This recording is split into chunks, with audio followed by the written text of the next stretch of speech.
Hey everyone, hope you're doing great. Welcome back to my channel. In today's video, we'll dive into what if Deku was the son of Gran Torino. Smash that subscribe button, and be sure to peek at the description below. Let's begin. Gravity was a constant, unyielding judgment, but Sorahiko Torino was worse. The air in the cramped, tadama-matted living room smelled of old dust, floor wax, and the sickly sweet aroma of red bean paste. It was a smell that Izuku Midoriya had come to associate with pain. Lower, a gravelly voice barked from the corner of the room.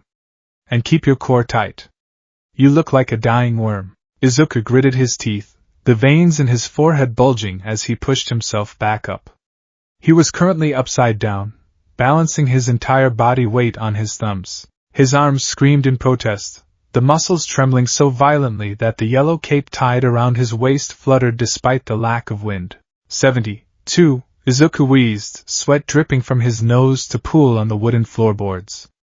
73. Your form is sloppy, Sorahiko observed, taking a loud, contemplative bite of a taiyaki. The crunch of the pastry was deafening in the silence of the apartment. The short, elderly man sat cross-legged on a cushion, wearing his signature white costume with the yellow cape. Though he had long since retired from hero work, he claimed the outfit was comfortable for lounging.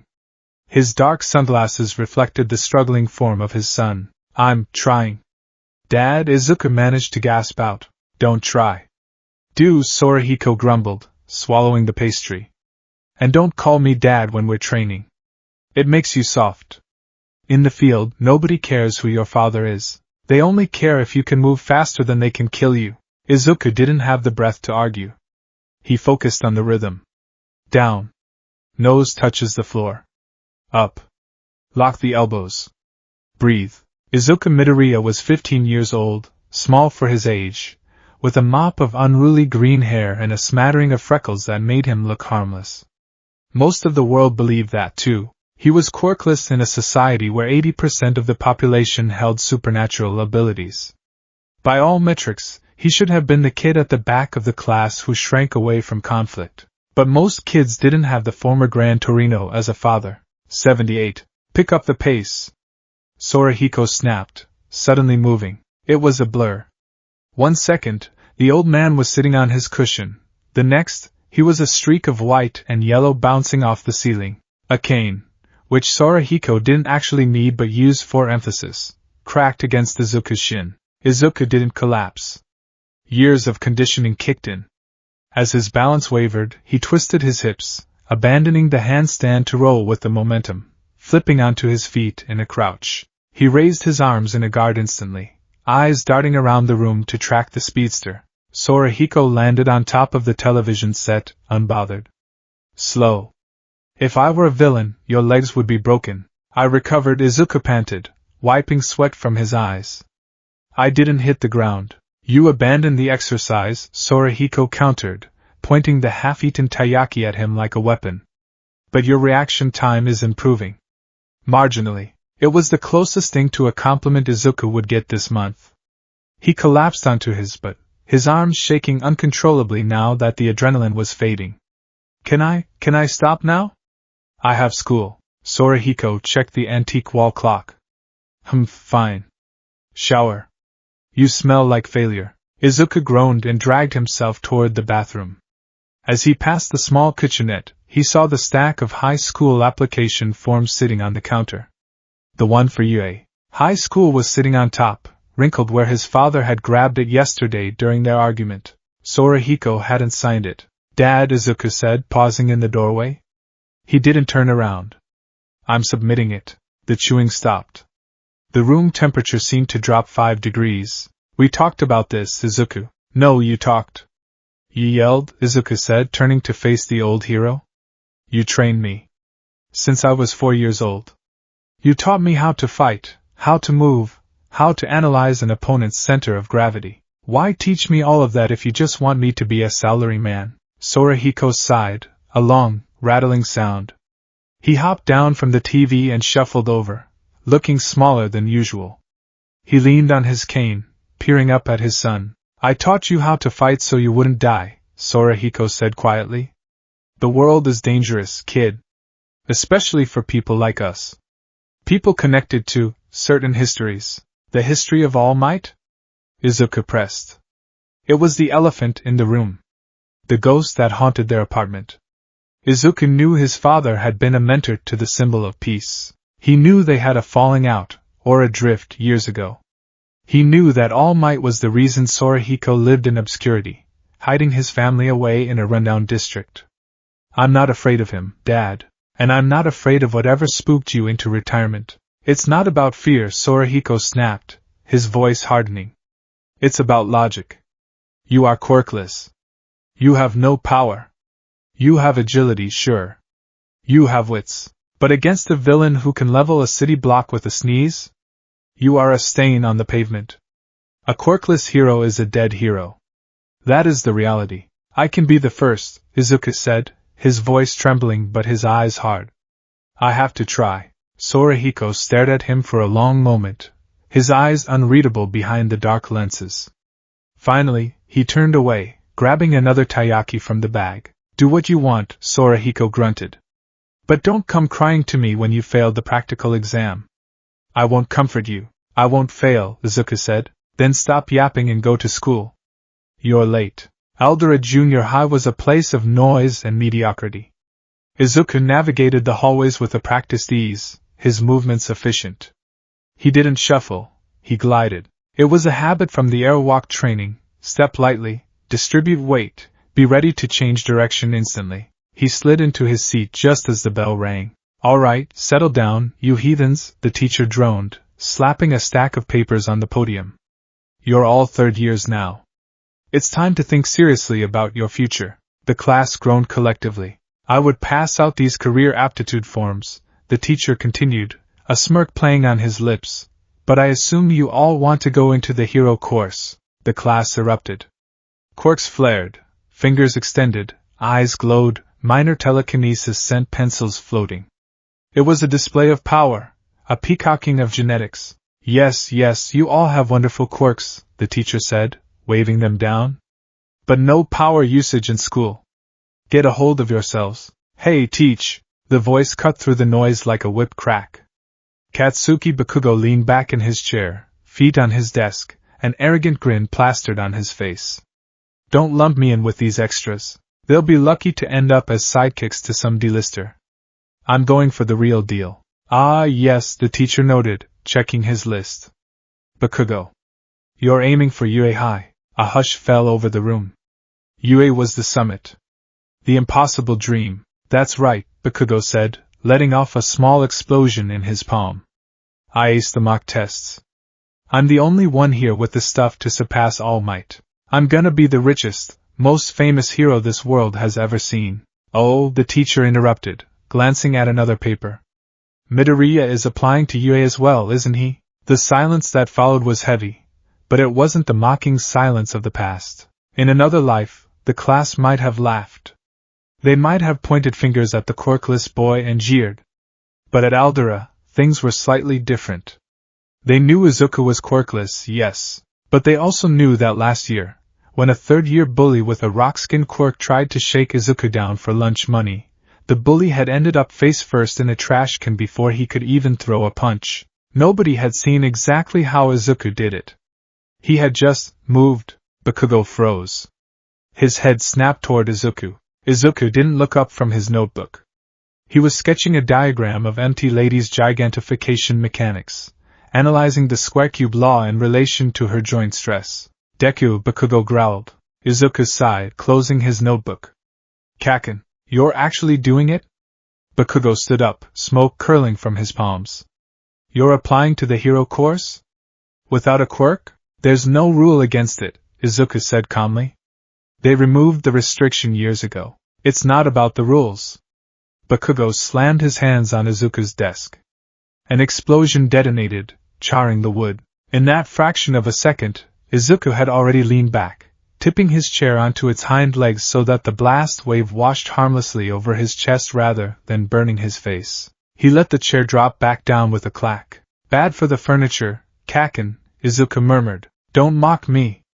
Bakugo yelled, his eyes twitching. You think because you know a few cheap judo tricks you can stand in the same ring as me? You think you're better than me? I think, Izuku said, meeting his red eyes, that being a hero is about saving people. Not about who has the biggest explosions. You, Bakugo, sit down! The teacher shouted, finally intervening. Midoriya, stop provoking him. Izuku blinked. I didn't do anything. Just sit. As the class resumed, Bakugo glared daggers at the back of Izuku's head. Izuku ignored it, but his hand tightened around his pencil. He wasn't provoked. He was just tired of having to justify his existence. Dad thinks I'm too weak. Kaken thinks I'm a bug to be crushed. I just want to help people. He looked down at his hands. They were calloused, scarred from thousands of hours of gripping rough surfaces, of hitting sandbags, of catching himself on concrete. They weren't the hands of someone blessed by the gods. They were the hands of someone who had clawed for every inch of progress. I'll show them, Izuku thought. I'll show them all. The sun was setting by the time Izuku left school. He took the long way home, avoiding the main shopping district. He needed to clear his head. He needed to think about the entrance exam. It was 10 months away. He had the agility. Sorahiko had ensured that. He could run a sub-6-minute mile while carrying a 40-pound pack. He could scale a 2-story building in under 10 seconds. But power? Offensive capability? That was where he lacked. If I can't punch through a robot, Izuku mused, muttering to himself as he entered an underpass, I need to dismantle it. Target the hydraulics. Or use its own momentum to tip it. Dad's jet quirk allows him to become a human bullet. I can't do that. I have to be the wind that guides the bullet. He stopped. The manhole cover a few meters ahead rattled. Izuku's instinct, honed by a decade of surprise attacks in his own living room, screamed danger. He leaped backward instantly, putting 10 feet between him and the manhole just as it exploded upward. A mass of dark, viscous fluid erupted from the sewers, coalescing into a grotesque, shifting shape with bulging yellow eyes and a maw full of jagged teeth. A medium-sized skinsuit. The villain gurgled, his voice sounding like drowning. Perfect. Izuku's heart hammered against his ribs. Villain. Fluid body type. Physical attacks will be ineffective. Suffocation risk, high. Don't worry, kid, the sludge villain hissed, lunging forward. It'll only hurt for 45 seconds. He was fast. Faster than he looked. Izuku didn't scream. He didn't freeze. He dropped his backpack. As a tendril of sludge lashed out like a whip, Izuku sidestepped, the wind of the attack ruffling his hair. He pivoted on his left foot, swinging his right leg in a low arc, not to kick the villain, but to kick the backpack he had just dropped. His foot connected with the heavy bag, sending it flying like a cannonball. It struck the villain's liquid eye with a wet thwack. Gah! You little brat! The villain roared, flinching back as the books inside the bag bruised the sensitive membrane. Izuku didn't wait for an apology. He turned and ran. Create distance. Find a weapon. Find a hero. He sprinted toward the tunnel exit, his sneakers squeaking on the concrete. But the villain was liquid. He surged forward like a tidal wave, cutting off the escape route. Nowhere to run. The sludge crashed down. Izuku jumped, pushing off the tunnel wall to gain height, attempting to vault over the villain. It was a move Sorahiko called the ricochet, but the villain anticipated it. He expanded his body, filling the entire tunnel diameter. Izuku was midair. He had no leverage. Crap. The sludge engulfed him. It was cold and smelled of rot and sewage. It forced its way into his nose, his mouth. Izuku gagged, his vision going dark. He clawed at the fluid, but it was like trying to grab water. Stop struggling, the villain whispered in his ear, or what felt like his ear. I need a place to hide. That guy, he's chasing me. Can't breathe. Can't breathe. Izuku's vision blurred. Panic began to set in. The primal fear of death. No. Think. Dad said panic is death. Analyze. Fluid. He's fluid. But he has solid parts. The eyes. The teeth. He has to hold his form together somehow. Izuku's hands were trapped, but his legs were still somewhat free within the mass. He curled his knees to his chest, compressing his body into a tight ball. Compressed air kick. It was a technique Sorahiko used with his quirk. he would expel air from his saws to create a shockwave. Izuku didn't have jets in his feet, but he had legs that could leg press a motorcycle. He lashed out. A double-legged kick, fueled by desperation and raw muscle, aimed directly outward. He didn't hit anything solid, but the sheer force of the displacement created a cavity in the sludge. Whoosh! The air bubble expanded violently. It wasn't enough to blow the villain apart, but it disrupted his cohesion.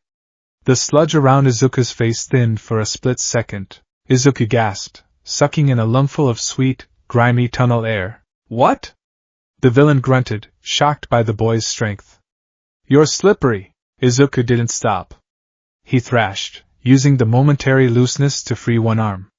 He jammed his fingers toward where he remembered the eye being. I won't die here.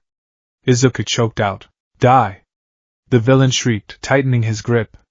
The pressure returned, crushing Izuku's windpipe. The spots in his vision turned to black curtains. Dad!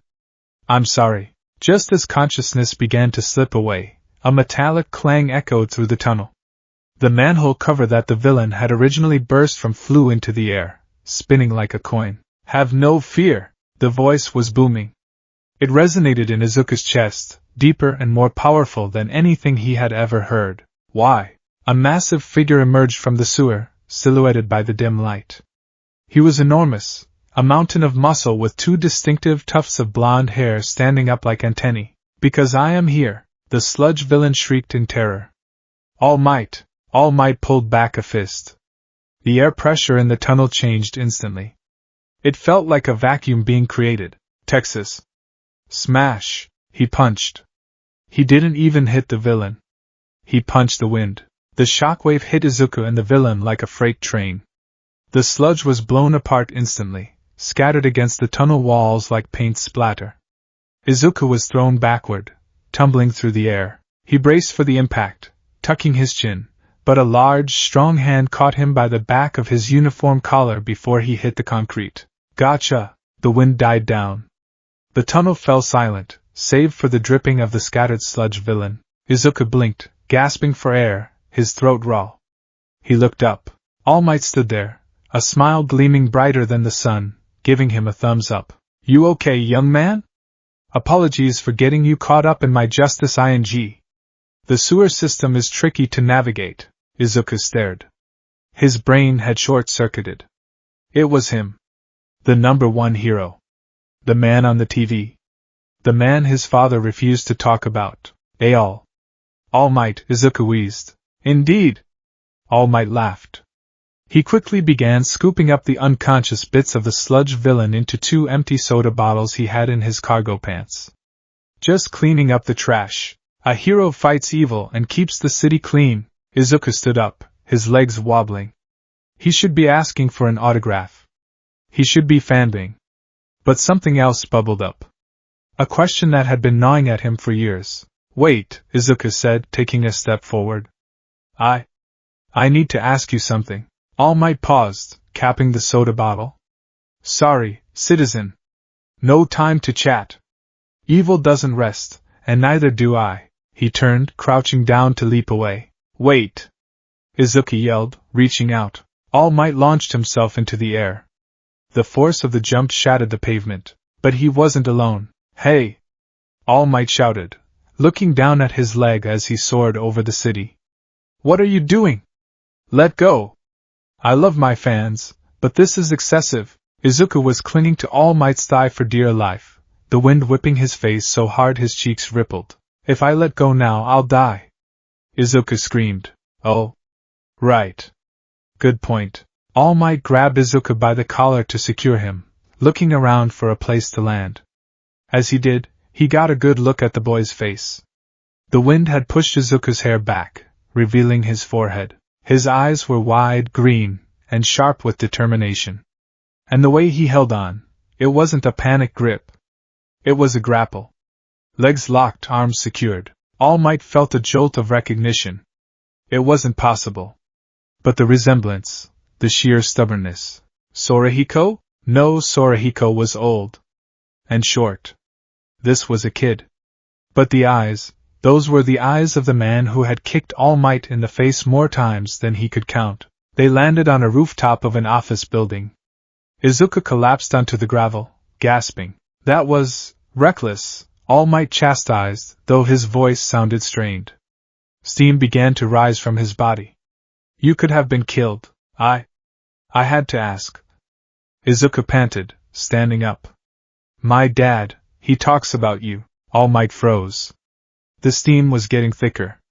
Your dad? He hates you, Izuku said bluntly. Or he's scared of you. Or both. He taught me to fight, but he won't let me be a hero because of you. All Might's smile faltered. Who is your father, young man? Sorahiko Torino. The name hit the number one hero like a physical blow. Sorahiko. All Might whispered. Then, abruptly, he coughed. A spray of blood erupted from his mouth. All Might!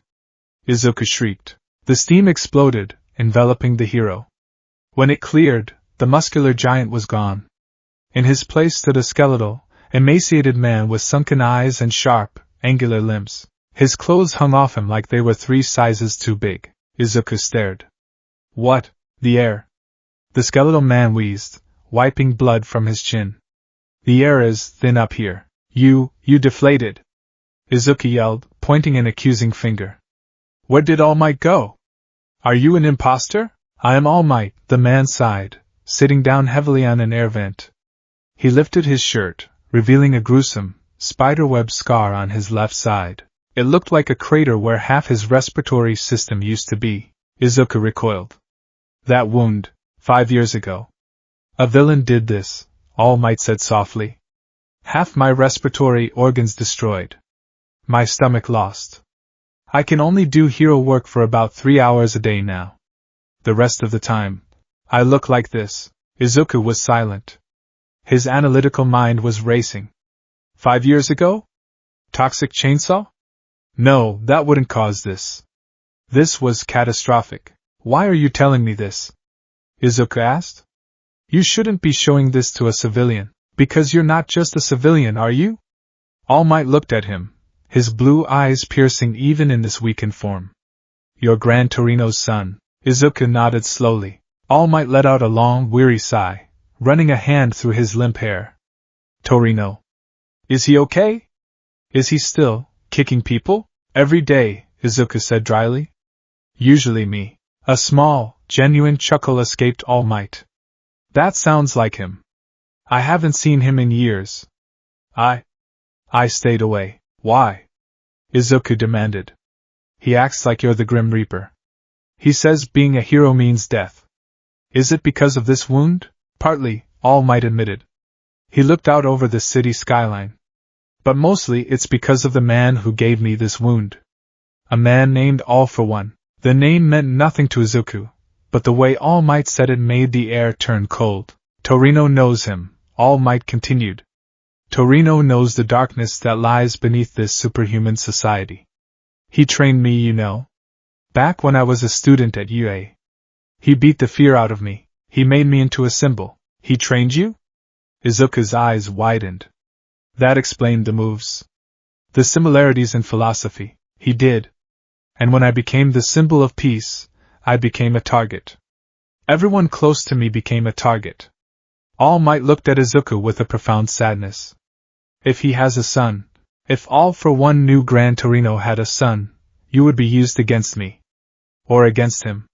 Your father isn't paranoid, young. What is your name? Izuku. Midoriya Izuku, young Midoriya. Your father isn't paranoid. He is protecting you from a war that you cannot see. Izuku clenched his fists. So that's it? I have to give up? I have to be a nobody because my dad knows you? It is for your safety, All Might said gently. Without a quirk. He paused. You are quirkless, right? Sorahiko, well, I assumed. I am, Izuku said, looking down. I have no power. Just what he taught me. Then you should listen to him, All Might said. It was a crushing blow. Pro heroes are always risking their lives. Without power, you cannot be a hero. Not in the way you want to be. Police officers, firefighters, they are heroes too. And they don't have to carry the weight of the world on their shoulders. All Might stood up, walking toward the roof access door. I'm sorry, kid. reality is harsh. It's better to dream realistically. He opened the door and vanished into the stairwell, leaving Izuku alone on the roof. Izuku stood there for a long time. The wind tugged at his yellow cape, the cape his father gave him. Reality, logic, safety, everyone said the same thing. Even the number one hero. Boom! An explosion rocked the district. Izuku jumped, running to the edge of the roof. Smoke was billowing from the shopping district a few blocks away. A villain attack? He shouldn't go. He should go home. He should eat dinner and apologize to his dad and look at those vocational school pamphlets. But his feet were moving before his brain gave permission. Just to look. Just to see. The scene was chaos. Fire raged in the alleyway. The crowd was pushed back by police tape. Pro-heroes were standing around, looking helpless. Death arms. Kamui Woods. Empty lady. They were all there, but they weren't doing anything. Why aren't they going in? Izuku muttered, pushing his way to the front of the crowd. They can't, a bystander said. The villain has a hostage. And the fire is too intense. Izuku looked closer. Through the smoke and flames he saw it, the sludge villain. He escaped? But All Might caught him. Izuku's stomach dropped. The jump. When I grabbed his leg. The bottles must have fallen. This is my fault. The villain was bigger now, feeding on the fires. And in the center of the sludge, struggling against the suffocation, was a face Izuku knew. Bakugo. He was thrashing, setting off explosions that only fueled the fire. His eyes were wide with terror. He was dying. The heroes were shouting excuses. My quirk isn't suited for this. We have to wait for a specialist. Where is All Might? All Might wasn't coming. Izuku knew that. He had seen the steam. He had seen the blood.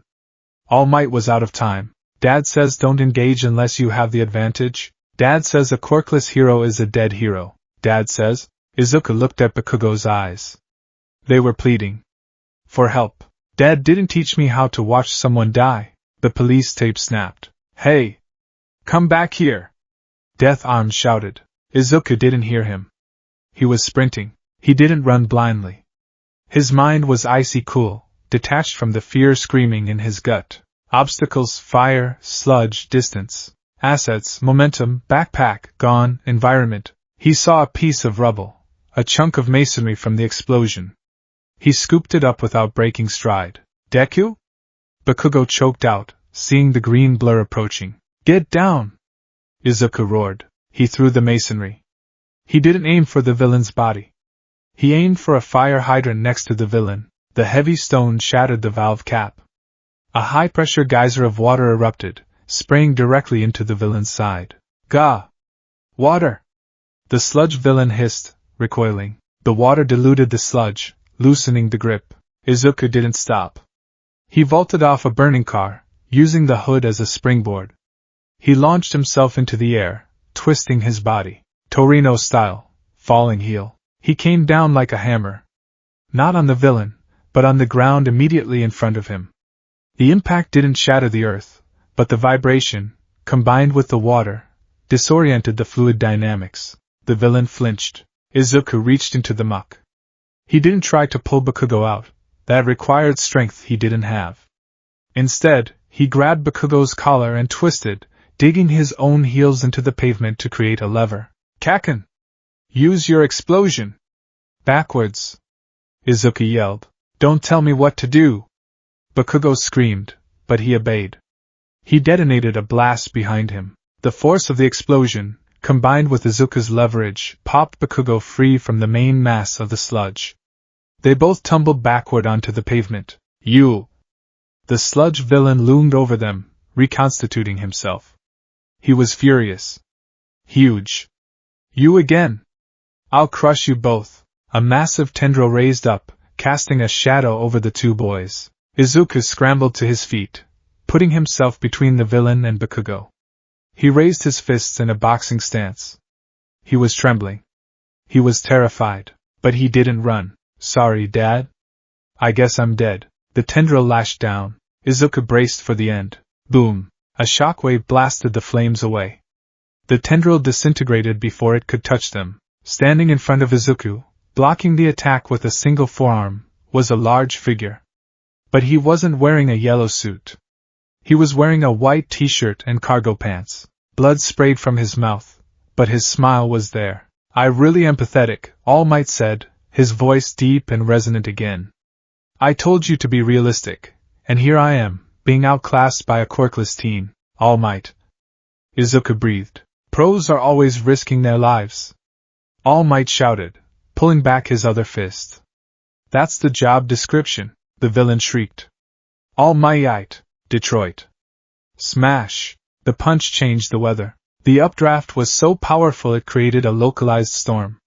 The fires were snuffed out instantly. The sludge villain was reduced to droplets raining down over 3 city blocks. Clouds swirled above, and a gentle rain began to fall. The crowd went silent. Then they erupted. "He changed the weather. That's All Might." Izuku fell to his knees, exhausted. He looked at All Might, who was standing tall, steam pouring off him, hiding his skeletal form from the cameras. The hero looked back. He gave a small, almost imperceptible nod to Izuku. The aftermath was a blur. The heroes scolded Izuku for being reckless. "You have a death wish, kid," and praised Bakugo for his bravery and powerful quirk. It was unfair, but Izuku was used to unfair. He walked home as the sun finally disappeared. He was covered in soot, he smelled like sewage, and his uniform was ruined. His dad was going to kill him. "Deku!" Izuku turned. Bakugo was running after him. He looked angry. Conflicted. "I didn't ask for your help," Bakugo yelled, panting. "And you didn't save me." "I saved myself." "Don't look down on me, you quirkless loser." He turned and stomped away. Izuku smiled faintly. "That's the Kaken I know." He continued walking. He turned the corner toward his apartment complex. "I am here!" Izuku jumped. All Might slid out from around the corner in his skinny form, wiping blood from his mouth. "All Might? What are you doing here?" "Dad's apartment is right there. If he sees you, I had to catch you," All Might said, leaning against a lamp post. "I have a proposal." "A proposal?" "Today, you acted when no one else did," All Might said. "You, the quirkless boy with the grumpy father. You moved. You inspired me to act." Izuku stared at him. "I told you earlier that you couldn't be a hero," All Might said. "I was judging you based on what you are, not what you did. But today, I saw it. The essence of a hero. Stories of the greatest heroes all have one thing in common. Their bodies moved before they could think." Izuku's eyes welled up. He clutched his chest. It was the first time. The first time anyone other than his dad, who only did it through gritted teeth, acknowledged him. "Young Midoriya," All Might said. "You can become a hero." Izuku fell to his knees, sobbing. But All Might interrupted, holding up a finger. "There is a catch." Izuku looked up, wiping his tears. "My quirk," All Might said. "It's not natural. It's a torch, passed down from one holder to the next. Sorahiko knows about it. It's called One for All." "Passed down?" Izuku asked, bewildered. "Yes. It stockpiles power. And I am looking for a successor. Someone to inherit this power." All Might pointed a long, bony finger at Izuku. "I want you to inherit it." Izuku's mind reeled. "A quirk? For him? But why me?" "Because you have the heart," All Might said. "And honestly? Because if I give it to anyone else, your father will probably kick me in the face for endangering a stranger. At least with you, he's already training you." Izuku laughed through his tears. It was true. "I'll do it," Izuku said, standing up. "I'll accept." "Good." All Might grinned. "What's good?" A third voice entered the conversation. It came from above. All Might turned pale. Izuku froze. Standing on the telephone wire above them, balanced perfectly on one foot, was a short, elderly man in a yellow cape. He was holding a bag of taiyaki. "D-Dad?" Izuku squeaked. "Sorahiko." All Might yelped, actually taking a step back. Gran Torino hopped down, landing silently between them. The pressure in the air was suddenly heavier than when the sludge villain had attacked. He looked at All Might. Then he looked at Izuku. He looked at Izuku's dirty clothes, the soot, the smell of sludge. "You fought the villain," Torino stated. I saved Kaken," Izuku said, bracing for the cane. Torino stared at him. Then, he looked at All Might. And you? You're offering him it. He proved himself, Sorahiko. All Might pleaded, hands up defensively. He has the instinct. He moved when the pros froze. He's like her. Torino stiffened. He looked at Izuku again. He saw the fire in the boy's eyes. The same fire Nana Shimura had. The same fire Toshinori had possessed 30 years ago. Torino sighed, a long, defeated sound. He took a bite of his taiyaki. I knew this day would come, Torino mumbled. I tried to keep you boring, kid. I really did. Dad? Torino looked at All Might. If he takes it, Toshi, if he takes one for all, he becomes the target. You know that. I will protect him, All Might vowed. With my life. Your life is running out, you idiot, Torino snapped. He turned to Izuku. You want this? You want to carry the weight of the world? You want to invite the demon that killed my friend to come after you? I want to save people, Izuku said, not wavering. Like you? Like All Might. Torino chewed slowly. He swallowed. Fine, the old man grunted. Take the hair. Eat it. Whatever. Wait, really? Izuku asked, shocked. But Torino raised his cane, pointing it at All Might's chest. You are not training him. All Might blinked. I'm not. You're a terrible teacher, Toshinori. I've seen your hero notes. They're gibberish, Torino scoffed. He turned his gaze to his son. A sadistic grin spread across the old man's face, one that sent a chill down Izuku's spine that was far colder than the sludge. If you're going to inherit the strongest power in the world, Izuku, then I'm going to have to actually start trying. Torino cracked his knuckles. Tomorrow, we go to the beach. Bring a bucket. You're going to puke. Izuku gulped. He looked at the legendary hero All Might, then at his terrifying father. Yes, sir, Izuku said. I'm going to be a hero, if I survive the training. The walk back to the apartment was suffocatingly quiet. The street lights hummed overhead, casting long, flickering shadows against the concrete walls of the residential district. It was a lower-income area, the kind of place where people kept their heads down and didn't ask questions about their neighbors. It was the perfect place for a retired hero who wanted to be forgotten. Izuku walked 3 paces behind the 2 men. To his left hobbled the skeletal, deflated form of the world's greatest hero, Toshinori Yagi, All Might. To his right, moving with a deceptive shuffle that hid coiled springs of muscle, was his father, Sorahiko Torino. The silence wasn't peaceful. It was the heavy, pressurized silence of a bomb waiting to go off. So, All Might whispered, the sound scraping against the quiet. You live here? Sorahiko didn't look up from the pavement. It's cheap. It's quiet. And it has thin walls, so I know if anyone is sneaking up on me. Don't judge my real estate choices, Toshi. I saw that gaudy tower you bought in Roppongi. Tackiest thing I've ever seen. All Might flinched. It has good security. It's a target, Sorahiko grunted. He stopped in front of a rusted metal door at the base of a nondescript complex. He keyed in a code, then unlocked 2 deadbolts. Inside. Both of you. And wipe your feet. I just waxed the floors. Izuku hurried inside, kicking off his ruined sneakers in the Genken. The apartment was as it always was, Spartan, clean, and smelling faintly of dried fish and old paper. But seeing All Might squeeze his lanky, emaciated frame into the tiny entryway made the space feel surreal. It was like a cartoon character had walked into a documentary. Sit, Sorahiko commanded, pointing to the low shibudai table in the center of the living room. All Might sat. His knees cracked audibly. He looked like a giant spider trying to fold itself into a matchbox. Izuku moved to the kitchenette automatically.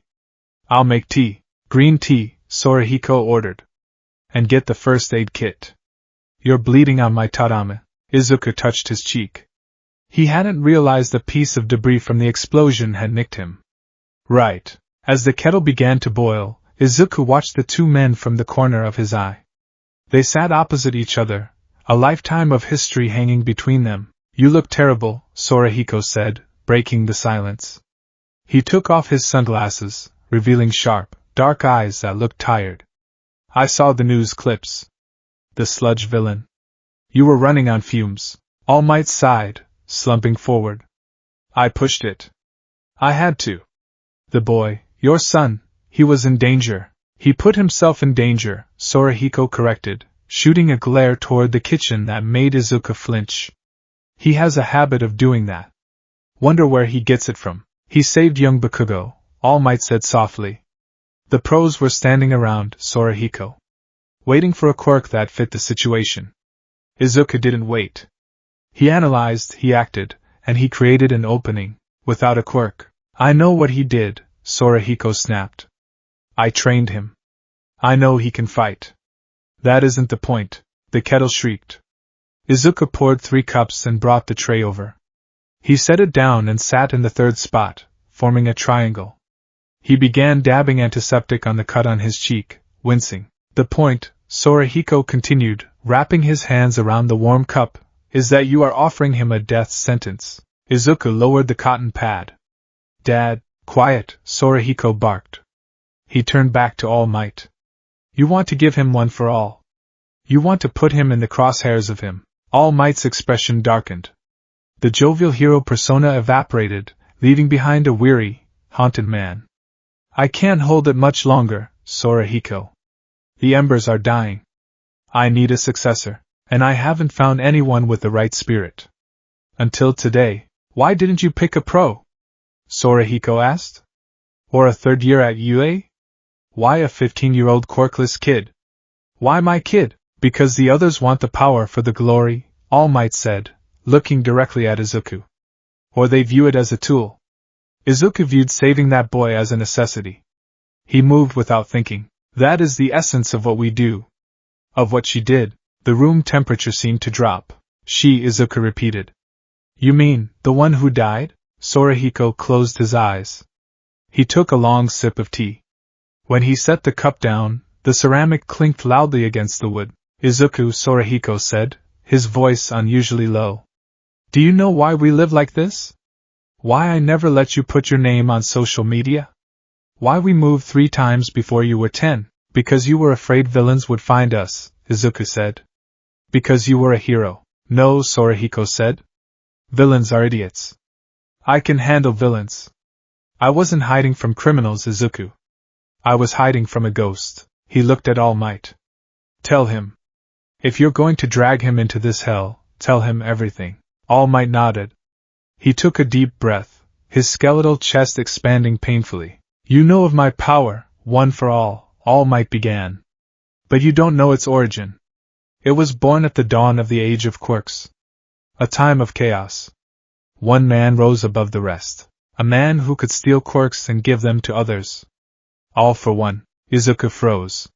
He had read about this on obscure conspiracy forums, but hearing it from All Might made it terrifyingly real. He ruled Japan from the shadows, All Might continued.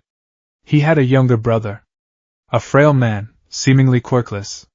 All for one forced a power stockpiling quirk onto his brother to make him submit. But the brother, he already had a quirk. A useless quirk that did nothing but pass itself on. The two merged, Izuku whispered, his analytical mind engaging despite the fear.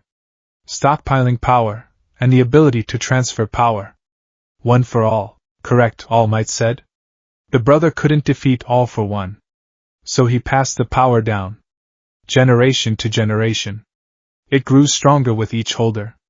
Cultivated like a flame in the storm, until it reached the 7th holder. All Might looked at Sorahiko. Nana Shimura, Sorahiko said, the name heavy on his tongue. My partner. My best friend. Izuku looked at his father. He had never heard him speak about friends. He always spoke about associates, nuisances, and targets. She was strong, Sorahiko said, staring into his tea. She had a float quirk. She was kind. She smiled like an idiot, just like this lug here. He gestured to All Might. But she had a family. A husband, a son. Izuku felt a chill. All for one killed her husband, Sorahiko said bluntly. Just to hurt her. Just to weaken her spirit. To keep her son safe, she had to give him away. She severed all ties. She died without ever seeing him again. Sorahiko looked up, his dark glasses reflecting the overhead light. She died fighting him so Toshi and I could escape. So the power could survive. I was 18, All Might whispered, clenching his fists. I was useless. I watched her die. I swore then, Sorahiko said, his voice hard as iron. I swore that if I ever had a family, if I ever allowed myself to care about anyone, they would never be used as leverage. All for One doesn't just kill you, Izuku. He breaks you. He takes what you love and twists it. Sorahiko slammed his hand on the table. That is why I retired. That is why I trained you to run, not to fight. Because if All for One finds out Gran Torino has a son, and that son is the successor to All Might, he won't just kill you. He will turn you into something monstrous just to spite us. Silence crashed back into the room. The weight of the revelation pressed down on Izuku's shoulders. He wasn't just a random kid who got lucky. He was the son of a survivor, being offered the legacy of a martyr, to fight a demon who had ruled for a century. Dad, Izuku said quietly. Say no, Sorahiko said. Tell him to get out. You can go to a vocational school. Be a doctor. Be an engineer. You're smart enough. You don't need this. Izuku looked at his hands. The scars on his palms were white lines against the skin. Scars from the pull-up bar. Scars from the concrete. I was scared today, Izuku said. When the sludge had me. I thought I was going to die. I couldn't breathe. He looked up at his father. But when I saw Kaken, when I saw his eyes, the fear of dying went away. It was replaced by something else. The fear of doing nothing. Izuku stood up. He walked over to the window, looking out at the dark city. You taught me logic, Dad. You taught me to analyze the odds. The odds of me surviving as a hero are low. I know that. He turned back, his green eyes burning. But what are the odds for everyone else if All for One comes back? If All Might is gone, and there's nobody to take his place, what happens to the people who can't fight? Someone else can take it, Sorahiko argued. Someone with a powerful quirk. Togata over at UA. Best genist. Anyone. Maybe, Izuku admitted. But All Might didn't ask them. He asked me. He looked at All Might. You said I have the heart? You said I moved? You did, All Might affirmed. Then I can't run, Izuku said. You raised me to be tough, Dad. You raised me to survive. If I run away now, everything you taught me, it's wasted. I'd just be surviving for the sake of surviving. That's not living. Sorahiko stared at his son. He saw the trembling in Izuku's legs. He was terrified. But his chin was up. The old man let out a long, ragged groan. He rubbed his temples. You stubborn, foolish brat, Sorahiko muttered. You're just like her. It's infuriating. Is that a yes? All Might asked hopefully. Shut up, Toshi, Sorahiko snapped. He stood up, grabbing his cane. He walked over to Izuku and poked him hard in the chest with the rubber tip. If you take this power, Sorahiko hissed, it will break your body. Toshi was a freak of nature. His body was built for it instantly. You're a scrawny beanpole. If you use 100% of this power, your limbs will explode. Not break. Explode. I'll learn to control it, Izuku said. You won't learn it from him. Sorahiko jerked a thumb at All Might. He explains things in smashes and whooshes. He's a meathead. All Might looked offended. I have teaching guides. I've seen them. They're coloring books, Sorahiko dismissed. He looked back at Izuku. If you do this, I am in charge of the training. Me. Not him. He provides the muscle and the power. I provide the method. And I will not go easy on you. The Taiyaki training was a warm-up. This will be hell. Izuku swallowed hard. He knew what his father's warm-ups were like. I understand. Sorahiko held his gaze for a second longer, then turned away. Fine. It's decided. We start tomorrow at dawn. All Might beamed, standing up. Excellent. I have a training plan designed for. Burn it, Sorahiko said. We're doing it my way. All Might slumped. Yes, sir. Now, Sorahiko pointed to the door. Get out, Toshi. You smell like ozone and blood. Go rest. If you die before passing the power, I'll kill you myself. All Might chuckled nervously. He walked to the door, but stopped before leaving. He looked back at Izuku. Young Midoriya. You made a brave choice today. Rest well. Your life changes tomorrow. With a flash of his signature smile, he was gone. The apartment was quiet again. Izuku stood in the middle of the room, vibrating with residual adrenaline. Sorahiko walked past him, heading for his bedroom. He paused at the door. Izuku. Yeah, Dad? Sorahiko didn't turn around. You're not Nana. And you're not Toshi. You're my son. Don't forget that. If you die, I won't forgive you. The door slid shut. Izuku stood there for a moment, letting the words sink in. It was the closest thing to I love you he had heard in years. The next morning, the sun rose over a city that felt different. The buildings were the same, the streets were the same, but the colors seemed sharper to Izuku. He stood on the edge of Dagoba Municipal Beach Park. Or, as the locals called it, the trash heap. It was a nightmare of illegal dumping. Mountains of scrap metal, old tires, broken appliances, and rotting driftwood stretched for miles along the coastline. The smell was a potent mix of rust and brine. Disgusting, Sorahiko remarked, standing on top of a rusted refrigerator.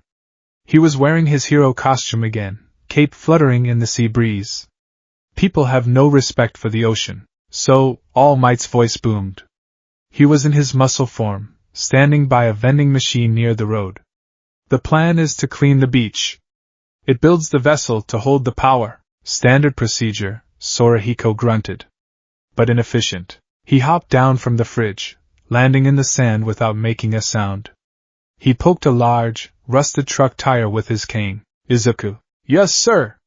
Izuku was wearing a green tracksuit, his hands taped up. Toshi wants you to drag this trash to the truck. That builds strength. But strength without mobility is just a target practice dummy. Sorahiko pointed to the top of the trash pile, a precarious stack of cars and appliances about 30 feet high. Grab that tire. It weighs about 80 kilos. Carry it to the top of that pile. Then bring it back down. Then do it again. Izuku stared at the pile. It was unstable. Shifting. Run, up the trash pile? While carrying a tire? If you slip, you fall into jagged metal and get tetanus, Sorahiko said cheerfully. Don't slip. Control your center of gravity. The power of one for all is volatile. If your core isn't stable, the recoil will snap your spine. You need to be able to exert force while unbalanced. And speed! Sorahiko yelled, suddenly kicking sand at Izuku. Go! If you take longer than 20 seconds, you do it again. Izuku scrambled. He grabbed the tire. It was heavy, greasy, and awkward. He heaved it onto his shoulder, his knees buckling slightly. 80 kilos. That's more than me. Okay. Use the hips. He charged the pile. The first step was on a washing machine. It held. The second was a car hood. It buckled with a metallic groan. Izuku slid, nearly dropping the tire. Too slow! Sorahiko yelled from below. Izuku gritted his teeth. He couldn't just run. He had to flow. He had to anticipate the shift of the trash. He hopped to a sofa, then to a rusted beam. He used the momentum of the tire to swing himself upward, treating the weight as a counterbalance rather than a burden. He reached the top, gasping, sweat stinging his eyes. The view was incredible. The ocean stretched out, glittering. Don't admire the view. Down, the descent was worse. Gravity wanted to pull him forward. The tire wanted to bounce. Izuku had to use every muscle in his legs to brake, to stabilize. He hit the sand at the bottom, dropping the tire. He checked his stopwatch. 25 seconds, Izuku panted. Sorahiko checked his own watch. 25.3. Again. You're a demon, All Might whispered to his old mentor, watching from the sidelines. He's going to hurt himself. He's going to get hurt anyway, Sorahiko muttered, watching Izuku drag the tire back up. Better he gets hurt here, where I can catch him, than out there where I can't. The training continued for hours. It wasn't just lifting. It was lifting while balancing on one leg. It was pulling heavy chains while sprinting through deep sand. It was dodging Sorahiko's cane while holding a microwave over his head. By noon, Izuku was lying face down in the sand, unable to twitch a finger. Pathetic, Sorahiko noted, though he placed a bottle of water next to Izuku's head. Lunch break. Toshi, give him the speech. I'm going to get lunch. Sorahiko zoomed away, a yellow blur heading toward the city. All Might walked over, casting a long shadow over Izuku. He sat down in the sand, not caring about his pristine suit. He pushes you hard, All Might said gently. He always has, Izuku mumbled into the sand. He rolled over, his limbs feeling like jelly. But, it's different now. Before, he was training me to run away. Now, he's training me to stand my ground. He loves you, you know, All Might said. He blames himself for Nana. He thinks if he had been stronger, or faster, she wouldn't have had to sacrifice herself.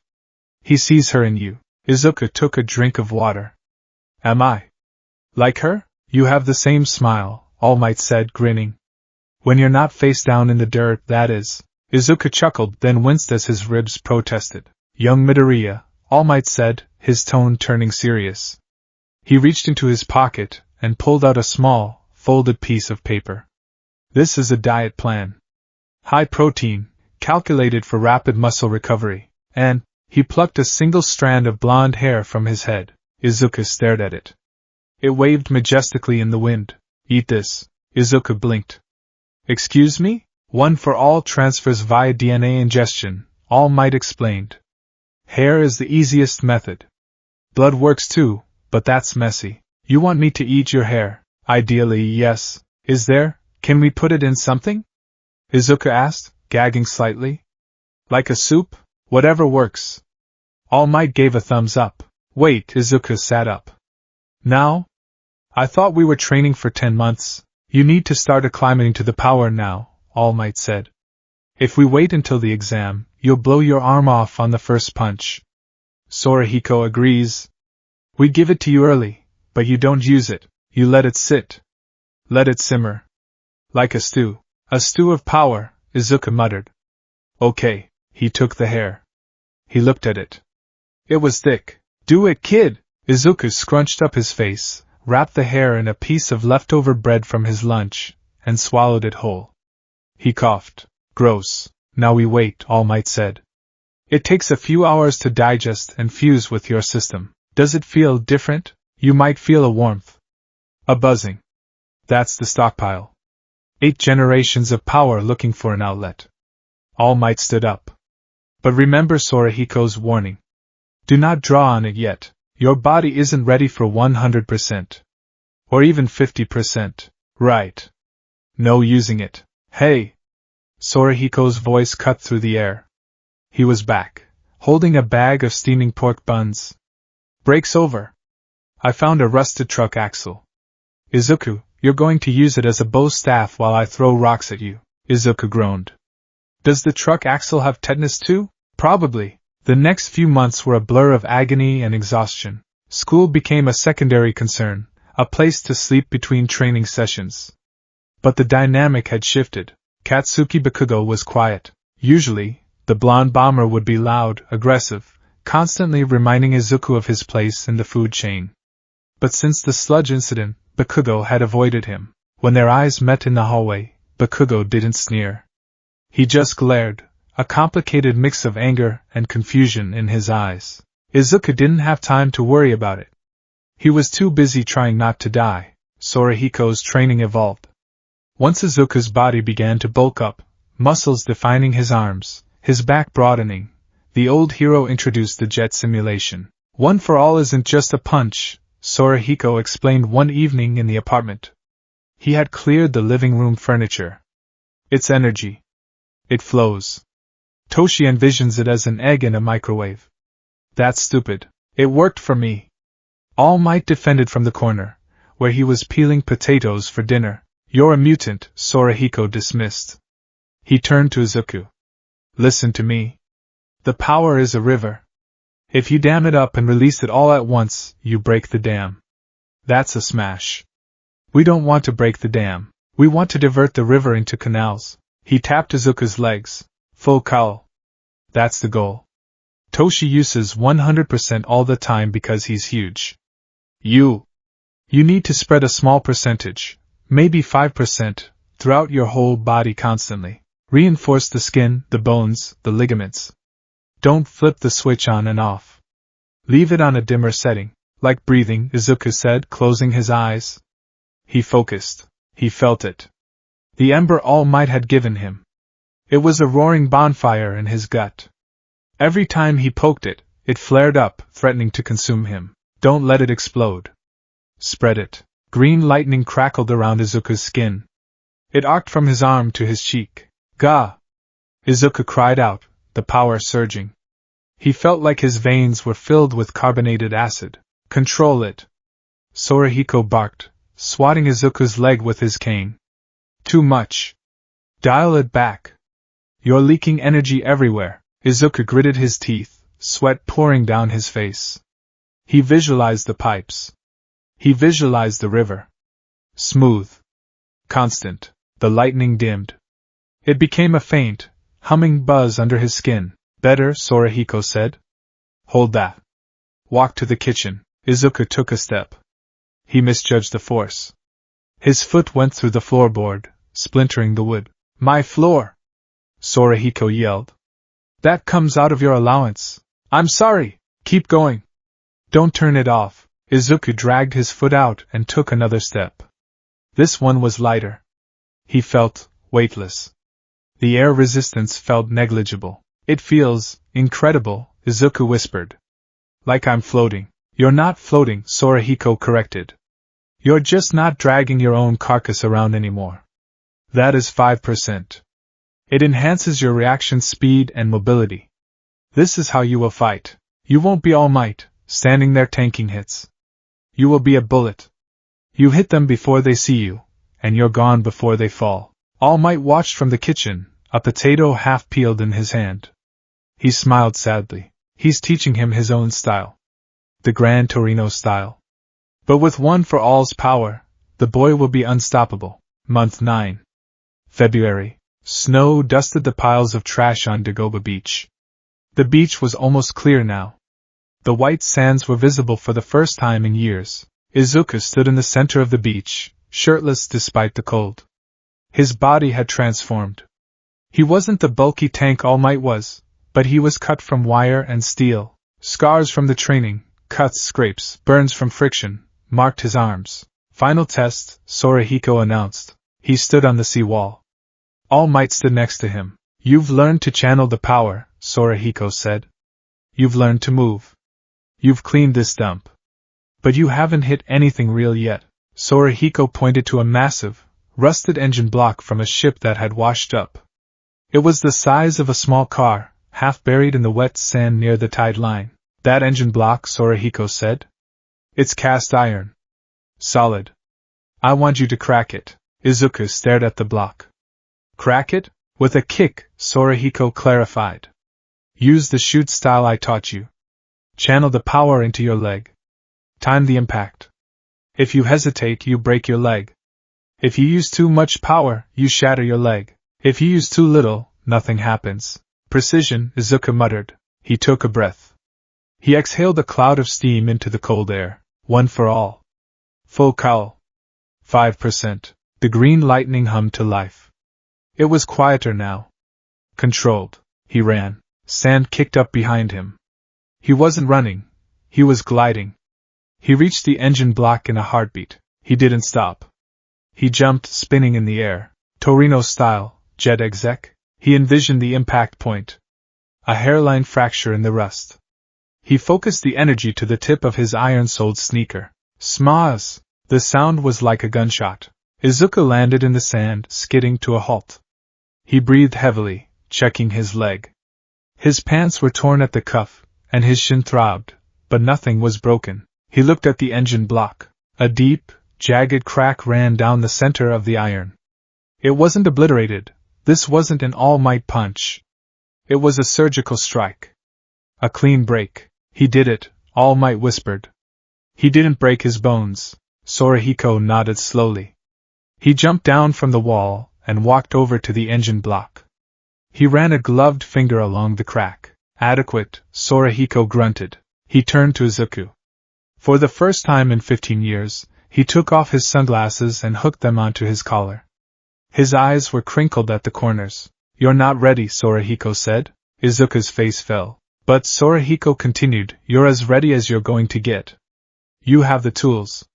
Now you have to learn how to use them without me screaming in your ear." He reached out and patted Izuku on the shoulder. It was a heavy, firm pat. "You did good, kid." "Your mom, Nana, she would have been proud." Izuku felt a lump in his throat. "Thanks, Dad." "Don't get cocky," Sorahiko snapped, putting his glasses back on. "The entrance exam is in 2 days. If you failed the written portion, I'm disowning you." "I studied," Izuku protested. "We'll see." Sorahiko turned to walk away. "Let's go. Toshi is buying dinner. I want expensive sushi." "I am?" All Might blinked. "Yes. Payment for my consulting services." As they walked away from the beach, the sun setting over the clean horizon, Izuku looked back one last time. The engine block sat there, cracked down the middle, a symbol of what he could do. He looked at his hands. He clenched them into fists. "Yue High School. I'm coming. And I'm not running away anymore." The wind picked up, swirling the sand around his feet. For a moment it looked like dust. But as the green lightning flickered under his skin, the dust settled. The ghosts of the past were watching. And for the first time, Izuku didn't feel haunted. He felt ready. The morning of the UA entrance exam did not begin with a motivational speech or a hearty breakfast.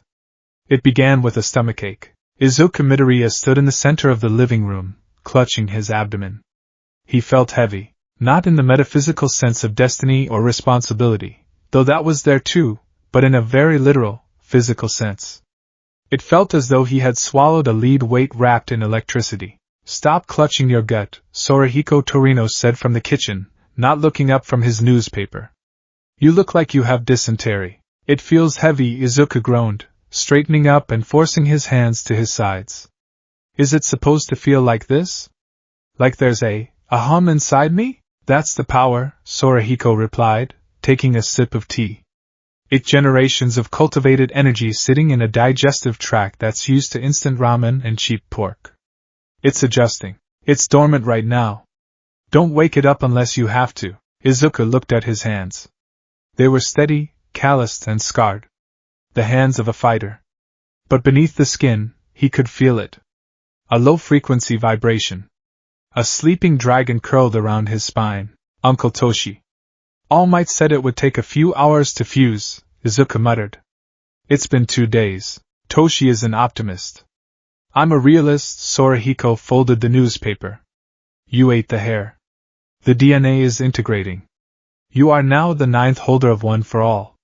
Congratulations. Your life is now infinitely more complicated." The old hero hopped off his stool. He wasn't wearing his costume today, just slacks and a sweater vest, looking deceptively frail. He walked over to Izuku and poked him in the chest with his cane. "Listen to me, Izuku. Today, you go into that exam, and you're going to want to use it. You're going to see flashy quirks, lasers, explosions, telekinesis, and you're going to feel inadequate. You're going to want to light up that power to show them you belong." Sorahiko leaned in, his dark sunglasses sliding down his nose to reveal intense, hard eyes. "Don't," Izuku blinked. "Don't use it?" "Not unless you absolutely have to," Sorahiko corrected. "We haven't tested your limits with the live quirk yet. If you fire a 100% smash at a robot, you will blow your arm off, and then you fail the exam because you bled out in the arena. Yui doesn't accept corpses. So, stick to the martial arts? Stick to the jet stream," Sorahiko said. "Keep moving. Flow like air. Use their momentum against them. You are faster than 90% of the kids applying there. You have better instincts. Rely on your training, not the shiny new toy you don't know how to operate." Izuku took a deep breath. He nodded. "Speed. Flow. Pragmatism. Good." Sorahiko turned back to the kitchen. "Now get out. You're going to be late. And if you don't pass, don't bother coming home. I'll change the locks." "Love you too, Dad," Izuku muttered, grabbing his yellow backpack. As he reached the door, Sorahiko's voice stopped him one last time. It was softer, stripped of the gruff veneer. "Izuku." Izuku turned. "Run fast. The gates of UA High School were imposing. Massive pillars of steel and glass reached toward the sky, forming the barrier between the ordinary world and the realm of heroes. Izuku stood at the entrance, the sheer scale of the place washing over him. This was it. The precipice. Out of my way, Deku. The voice was a growl, low and dangerous. Izuku didn't flinch. He didn't jump. He simply shifted his weight to his left foot and pivoted his torso 45 degrees. Katsuki Bakugo stomped past him, his shoulder brushing empty air where Izuku had been a fraction of a second ago. Bakugo stopped.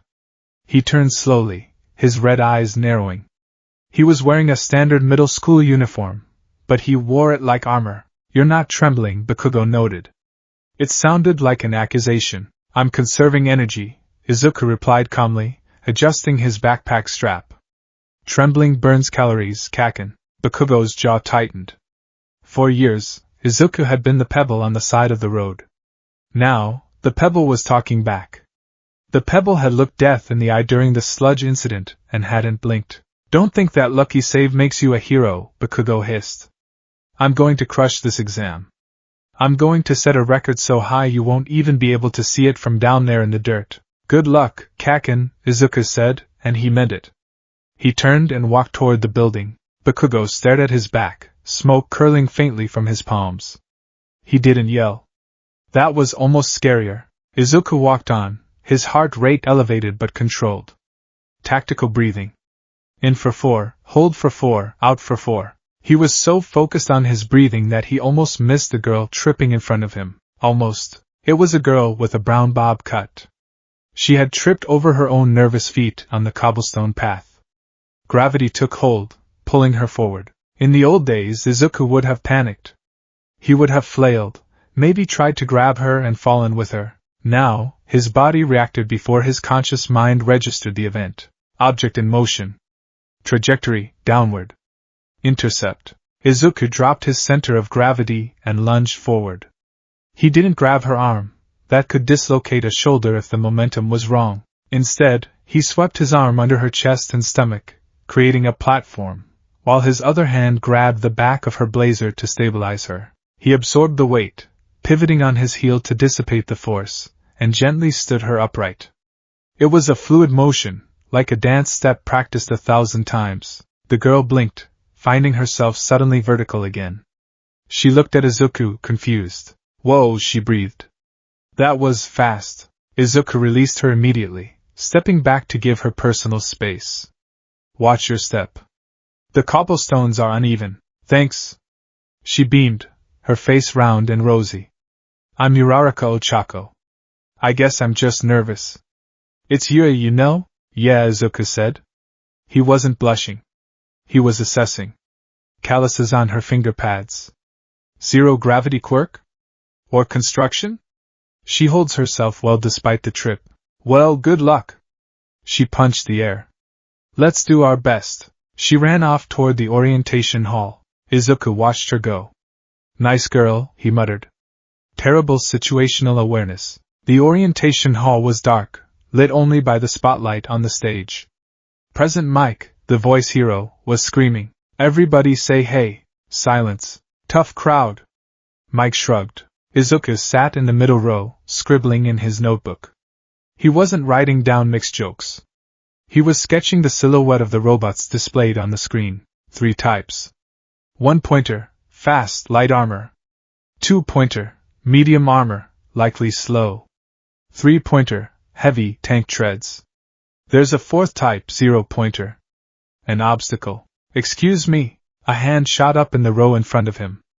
A tall boy with glasses and stiff posture stood up, the spotlight glinting off his lenses. I have a question. The boy shouted, pointing at the pamphlet. The handout clearly lists 4 types of villains, yet you have only discussed 3. If this is a printing error, you should be ashamed. And you, the boy spun around, pointing a stiff finger directly at Izuku. You've been muttering this entire time. It's distracting. If you're not here to take this seriously, you should leave. The hall went silent. All eyes turned to Izuku. Izuku stopped writing. He looked up at the boy, Tenya Ida, from Somei Junior High. Elite stock. Rigid thinker. Izuku didn't shrink. He didn't apologize. He tapped his pen on his notebook. I'm analyzing the structural weaknesses of the robotic units based on the silhouettes, Izuku said, his voice carrying clearly in the quiet hall. The 3-pointer has a high center of gravity. The 2-pointer has exposed hydraulic lines near the wheelbase. I'm muttering because I'm planning how to dismantle them without a strength enhancement quirk. Is strategizing against the rules, or are we just supposed to hit things blindly? A murmur rippled through the crowd. Ida froze. He blinked, clearly not expecting a logical rebuttal. Well, strategy is essential, but, okay. President Mike shouted, saving the moment. Examinee 7111 is correct. Strategy is key. And Examinee 2234, thanks for the segue. The 4th robot is a gimmick. A 0-pointer, think of it like a thwomp from Mario Brothers. It's just there to be avoided. Don't fight it, just run. Ida bowed stiffly. Thank you. I apologize for the interruption. He sat down, but he cast a curious glance back at Izuku. Izuku went back to his notebook. 0-pointer. Avoid. Got it. Battle Center B. The mock city was massive. Skyscrapers, roads, alleys. It was a perfect playground for urban combat. Izuku stood in the crowd of examinees. He was wearing a simple teal tracksuit with reinforced elbow and knee pads. He had swapped his sneakers for his work boots, custom red boots with iron soles, a gift from Gran Torino. Iron soles. Good for crushing, bad for stealth. But in a noisy war zone, stealth is secondary to impact. He looked around. Uraraka was there, looking anxious. Ida was there, revving his engines, literally. There were kids with laser navels, kids with wings, kids made of rock. Izuku closed his eyes. He reached inside. The hum, the power of one for all was there. A reservoir of infinite depth. Dad said don't use it. But keep it ready. He imagined the dimmer switch. He turned it just until the filament glowed. Not on. Just warm. Start. President Mick's voice blared from the tower speakers. The other examinees hesitated. They were waiting for a countdown. A signal. Izuku didn't wait. Dad, there are no countdowns in a street fight. Boom. Izuku launched himself. He didn't use one for all. He used pure explosive plyometrics. His iron soles dug into the pavement, and he shot forward like an arrow. What? Someone shouted. He's going. There are no countdowns in real battle. Mike screamed. Follow that kid. He's got the right idea. By the time the rest of the pack started moving, Izuku was already rounding the first corner. A 1-pointer droned ahead. It was a monowheel robot with robotic arms. Fast. Agile. It locked onto Izuku. Target acquired. Izuku didn't slow down. He analyzed the approach. The robot was rushing him. Momentum. Izuku sprinted directly at it. At the last second, he slid. Like a baseball player stealing home, he dropped low, sliding on the reinforced pads of his tracksuit. He passed under the robot's grasping arms. As he slid underneath, he kicked upward with both legs. The iron soles of his boots slammed into the undercarriage of the gyroscope. Crack! The impact shattered the delicate balance mechanism. The robot wobbled, sparked, and then crashed face first into the asphalt, deactivating. 1 point, Izuku panted, scrambling to his feet. He kept moving. He wasn't fighting like a hero. He was fighting like an insurgent. A 2-pointer, the scorpion-like one, burst through a wall. Izuku didn't have the strength to kick through its armor. He saw a fire escape ladder. He leaped, grabbing the bottom rung and swinging himself up. The robot fired a rubber capture net. Izuku vaulted over the railing to the second floor. Hey! Over here! He shouted. The robot looked up, scanning. Izuku grabbed a loose piece of concrete from the damaged wall. Debris from a previous exam? Or just set dressing? It didn't matter. He dropped the concrete block. Gravity did the work. The block smashed onto the robot's sensory array on its head. The robot spasmed and shut down. 3 points. It was grueling. While other students were blasting robots with fire and telekinesis, Izuku was engaging in hand-to-hand combat with industrial machinery. His shins ached. His lungs burned. He rounded a corner, and saw a three-pointer. A tank. Before he could formulate a plan, a laser beam sliced through the robot's head. A blond boy with a sparkly belt, Aoyama, posed. Merci, Izuku gritted his teeth. I'm too slow. The others have range. I need to be faster. He picked up the pace. He began to use the environment more aggressively. He ran on the walls. He used light poles to swing around corners. Torino style, pinball. He bounced from a wall to a robot's head, driving his heel into its neck joint, then rebounded off to the next target. 20 points. 25. 28. It wasn't enough. He could hear the explosions in the distance. Bakugo, in another center, was probably at 50 by now. The kids here were racking up scores. Ida zoomed past him, kicking a robot's head clean off. Good mobility, fellow student. But you lack firepower. Watch out. Izuku yelled. A one-pointer was blindsiding Ida. Ida couldn't stop his forward momentum. Izuku didn't think. He leaped. He tackled the one-pointer midair, wrapping his legs around its neck and twisting his hips. The torque snapped the robot's head assembly. They crashed to the ground, Izuku rolling to his feet instantly. 32 points, Izuku muttered. Ida skidded to a stop. You saved me from a point deduction? Why? It was in the way, Izuku lied, wiping grease from his cheek. The ground began to shake. It started as a vibration in the soles of his boots. Then, the windows of the mock skyscrapers began to rattle. Then, the shadow fell. What is that? Someone screamed. Izuku looked up. And up. And up. The zero-pointer. It was colossal. A moving mountain of green metal. Its hand was the size of a bus. It punched a building, and the building collapsed. Debris rained down. Dust choked the air. Run! It's the gimmick! Get away! The examinees broke. It was a stampede. They turned and fled away from the monster. Izuku turned to run too. That was the logical play. That said, avoid the insurmountable. Run fast. He took a step back. Oh wow! The cry was faint, buried under the sound of crumbling concrete. Izuku stopped. His head snapped toward the sound. In the middle of the street, directly in the path of the zero-pointer, lay Uraraka. A piece of the collapsed building had pinned her leg. She was struggling, her face pale with terror. The zero-pointer loomed over her. Its treads were grinding the pavement. It wasn't stopping. The other students were running away. Ida was too far ahead. She's going to die. The thought was cold and sharp. This wasn't an exam anymore. If that tread hit her, she would be crushed. Izuku looked at his legs. They were trembling. Not from fear.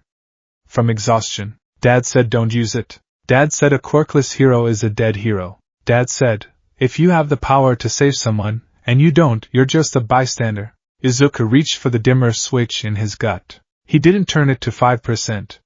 He didn't turn it to 10%. He grabbed the handle and ripped it off the wall. One for all. The hum became a roar. Green lightning exploded from Izuku's body. It wasn't the subtle flicker from training. It was a violent, crackling aura that tore the ground beneath his feet. His tracksuit rippled as if caught in a hurricane. Sorry, Dad, Izuku snarled. He bent his knees. Jet stream. He didn't run. He launched. Boom. The concrete where he had been standing cratered. A shockwave shattered the windows of the nearby shops. Izuku was a green blur.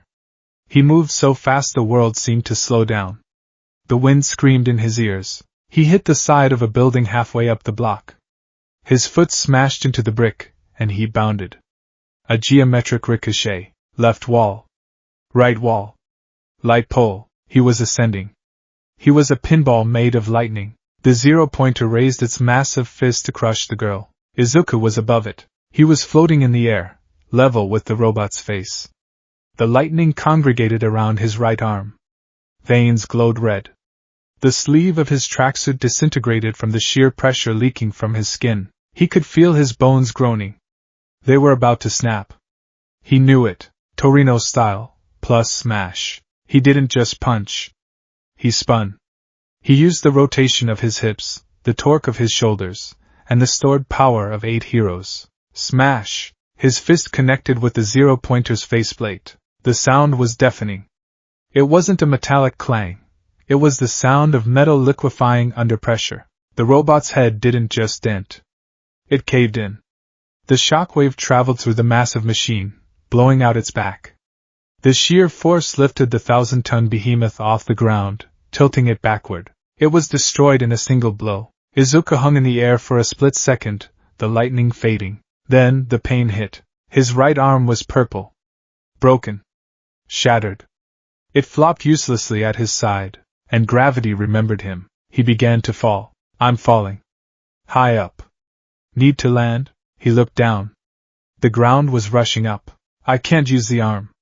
I have to use the legs. But the legs are tired. In the cannon, he would have panicked. He would have flailed. But Izuku was Sorahiko's son. Don't die. Assess. He forced his body to rotate. He needed to create air resistance. Compressed air kick. It was a move Gran Torino used to fly. Izuku couldn't fly. But he could brake. He kicked his left leg out, snapping it with everything he had left.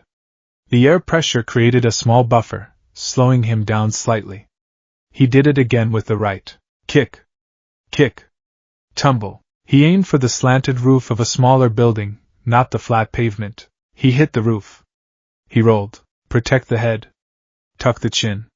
Shield the broken arm. He bounced off the tiles, shattering them, and flew off the edge of the roof toward the street.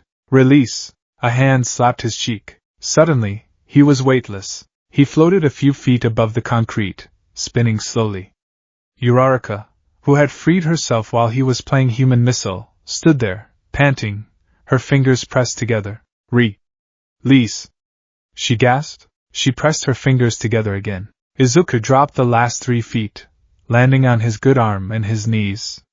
He rolled to absorb the impact. He lay there on the asphalt, staring up at the sky. His right arm was a ruin of pain.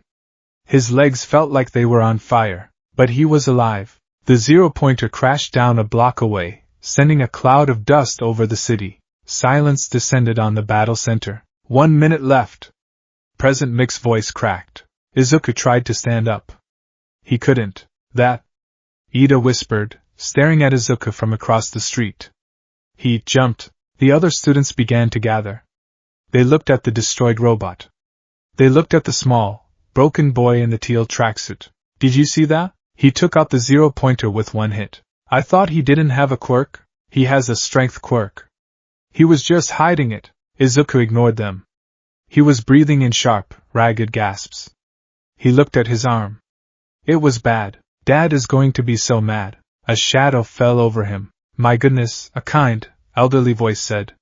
You really overdid it, Sonny. Recovery girl pushed through the crowd. She looked at Izuku's arm and tutade. Shattered humerus, radius, and ulna. Muscle tears. You're lucky you didn't tear the arm out of the socket. She knelt down. Here. Some gummies. She handed him a packet. Then she puckered her lips. Smooch. A wave of exhaustion hit Izuku instantly as her quirk accelerated his healing. The pain dulled to a throb, but his energy reserves bottomed out. You're Gran Torino's boy, aren't you? Recovery girl whispered as she bandaged the arm, which was no longer purple but still heavily bruised. Izuku blinked, his vision swimming. How? You fight just like him, she chuckled. Reckless old coot. And you have the same crazy eyes. She stood up. Can you walk? Izuku gritted his teeth. He planted his good hand and pushed. His legs shook, but they held. He stood up. The crowd parted for him. They looked at him with a mix of awe and fear. Izuku limped toward the exit. He didn't look back at the robot. He didn't look back at Uraraka, who was puking rainbows in a bush. He just wanted to go home. 1 week later, the apartment was quiet. Izuku sat on the floor, doing one-arm push-ups. His right arm was in a sling, healing rapidly but still tender. Sorahiko sat on the couch, watching the news. The letters should be here today, Sorahiko said. Yeah, Izuku grunted. 98-99. You failed the practical, Sorahiko said casually. You know that, right? You got 20-something points. The cutoff is usually around 40. 32 villain points, Izuku corrected, collapsing onto the tatame. I kept count. 32 is failing. I know. Izuku stared at the ceiling. I wasted time. I wasn't efficient. And then, I broke the rule. I used the nuke. You saved the girl, Sorahiko said. He didn't sound angry. He sounded tired. You did the right thing, Izuku. But doing the right thing doesn't always get you a passing grade. That's the world. There was a knock at the door. Izuku scrambled up. He opened it. There was no one there. Just a letter on the doormat. It had the Yui seal. He brought it inside. Open it, Sorahiko commanded. Izuku sat at the table. He tore the envelope. A holographic disc fell out. It projected a screen. I am here. All Might's face filled the projection. He was wearing a yellow suit that clashed horribly with the background. Wait, is this thing on? Ah. Hello, young Midoriya. Izuku watched, holding his breath. You did well on the written exam. All Might shouted. But the practical, 32 points. A low score. Too low to pass on combat alone. Izuku's shoulders slumped. Sorahiko remained impassive. However, All Might leaned into the camera. A hero's job is to save people. And how can a hero course reject someone who saves others at the risk of their own life? The video shifted. It showed Uraraka standing in a faculty office. Please, she pleaded. Give him some of my points. He saved me. I would have been crushed if he hadn't jumped. Izuku's eyes widened. She tried to negotiate for you. All Might laughed. But there was no need. Because the entrance exam has a hidden metric. Rescue points. A scoreboard appeared. Izuku Midoriya villain points, 32. Rescue points, 60. Total, 92. 60 points? Izuku gasped. You pass. All Might pointed at the screen. Come, young Midoriya. This is your hero academia. The hologram faded. Izuku sat there stunned. He had passed. He was in. He looked at his father. Sorahiko was smirking. He reached into his pocket and pulled out a taiyaki. Not bad, the old man said, tossing the pastry to Izuku. Izuku caught it with his good hand. You got in. Good. Sorahiko stood up. Now the real hell begins. If you think fighting robots was hard, wait until you meet your homeroom teacher. Who is it? Izuku asked, taking a bite of the fish. Sorahiko shuddered. A rare sight. Aizawa, Sorahiko muttered. He hates me. And he hates All Might. You're going to have a great time. Izuku swallowed hard. Great. Sorahiko walked to the window, looking out at the city. Izuku. Yeah? That punch, Sorahiko said softly. It was sloppy. You telegraphed it. You broke your arm because your form was trash. Izuku looked down. I know, but Sorahiko turned, the sunlight catching his sunglasses. You cleared the sky. Nana would have liked that. Izuku smiled. It was a small, tired smile. I'll work on the form, Dad. You better. Now, finish your push-ups. You have an arm to rehabilitate. Yes, sir. Izuku dropped to the floor. The pain in his arm was there, the uncertainty of the future was there, but the hum in his gut felt different now. It wasn't a sleeping dragon anymore. It was an engine. And Izuku was just learning how to drive.